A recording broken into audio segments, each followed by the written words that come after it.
یاد رکھیے کہ ان آباء و اجداد کی پیروی کرنا ممنوع ہے جو جہل پر ہوں، باطل پر ہوں۔ اگر آباء و اجداد نیک راستے پر ہوں، صاحب علم ہوں، پھر ان کی پیروی کی جاتی ہے۔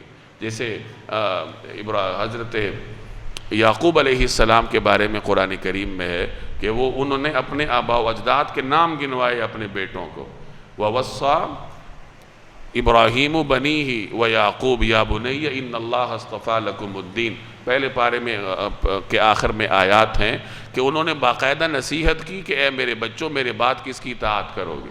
انہوں نے کہا آپ کی، آپ کے باپ دادوں کی۔ اب وہاں بھی باپ دادوں کی اطاعت ہو رہی ہے، لیکن باپ دادے کون تھے؟ پیغمبر تھے، حق کے علمبردار تھے۔ تو ہر جگہ آباء و اجداد کی پیروی مذموم نہیں ہوتی، بلکہ وہاں مذموم ہوتی ہے جہاں آباء و اجداد باطل پر ہوں، علم سے خالی ہوں، دلیل سے خالی ہوں، اور پھر بھی ایک آدمی ان کے ساتھ چمٹا رہے تو یہ باطل کی علامت ہے۔